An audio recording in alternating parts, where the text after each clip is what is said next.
ఏవండి నాకు వేసుకోవడానికి బట్టలు లేవు, షాపింగ్ వెళ్ళి తీసుకొద్దాం రండి. నువ్వు బాధపడొద్దురా బంగారం, నీకు నేనున్నా. నీకు బట్టలే కదా కావాల్సింది, రూపాయి ఖర్చు లేకుండా ఫ్రీగా నీకు బట్టలు నేను చూపిస్తాను.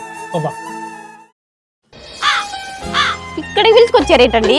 అదే బట్టలు అడిగావుగా, నీకు కావాల్సింది తీసేసుకో, ఎవరు చూడక ముందే. రూపాయి ఖర్చు లేదు, ఫ్రీ.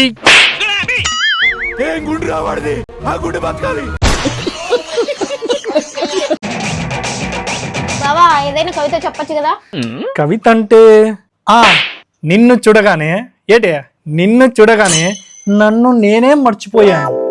తర్వాత నీ చెల్లిని చూడగానే అర్థమవుతుందా? నీ చెల్లిని చూడగానే నిన్నే మర్చిపోయా.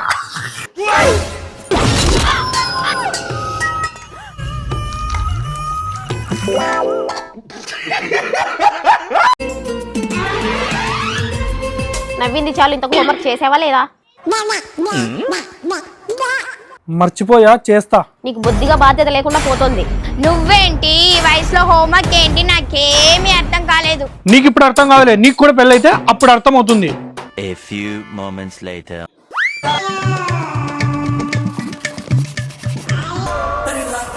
హోంవర్క్ అంటే ఇదా?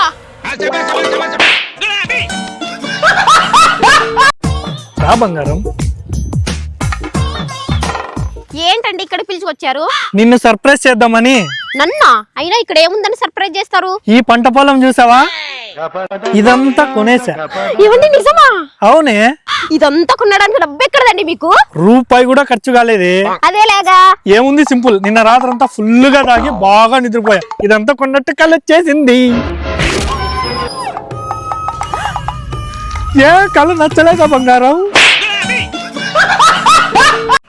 చిన్నప్పుడు మా అమ్మమ్మ మీద బాగా చాడీలు చెప్పి మా తాతయ్యతో కొట్టించావని, దానికి మా అమ్మ నా మీద ఎలాగైనా పగ తీర్చుకోవాలని చెప్పి నాకు సింపుల్ గా పెళ్లి చేసింది.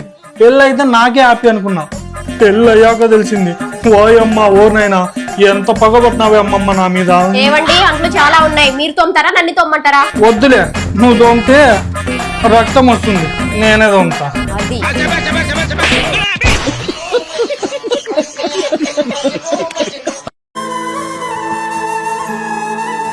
ఏంటండి మీరు చేసే పని? కళ్ళు దొబ్బాయా ఊరేసుకుంటున్నా. ఎందుకండి? అప్పులు కట్టలేక. ఇంత మాత్రం దాన్ని కుర్రేసుకోవాలా? దిగండి ప్లీజ్. అయ్యో దేవుడా, నా భార్యకి నేనంటే ఎంత ప్రేమ. నేను లేకుండా బతకలేవా? ఆ చీర లేకుండా బతకలేను. అది మా పుట్టింటోళ్ళు ప్రేమగా కొనిచ్చిన చీరండి, దానికి ఏమన్నా అయితే నేను తట్టుకోలేనండి. అబ్బా, పెళ్లి చూపులు బాగా జరిగాయి కదే. మీ అన్నయ్యకి పెళ్ళి అయితే నాకు బాధ్యత తీరిపోతుంది. అమ్మాయి ఏం బాగోలేదు, మీరైనా చెప్పి ఈ పెళ్ళి ఆపచ్చుగా. అదేం కుదరదు, ఈ పెళ్లి జరగాల్సిందే. ఎంత కాదనుకున్నా అతను మీ బెస్ట్ ఫ్రెండ్ అండి. నా పెళ్ళప్పుడు ఆడిలాగే చెప్పాడా, అందుకే నేను కూడా చెప్పాను, ఈ పెళ్లి జరగాల్సిందే.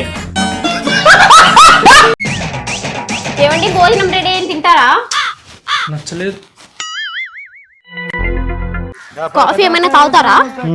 నాకు నచ్చలేదు. అయ్యో రామా, అసలు ఏమైంది? ఏం నచ్చలేదు మీకు? చిచి, నాకు ఈ జీవితమే నచ్చలేదే. ఎందుకండి మిమ్మల్ని నేను సరిగ్గా చూసుకోవడం లేదా? చచ్చా, అలా కాదే. నేను ఈఎంఐ కట్టాలన్నా, ఎవరికైనా డబ్బులు ఇవ్వాలన్నా ఆ డే టు టైం తొందరగా వస్తుంది. అదే డబ్బులు నాకు రావాల్సిన డేట్ టైం మాత్రం లేట్గా వస్తుంది.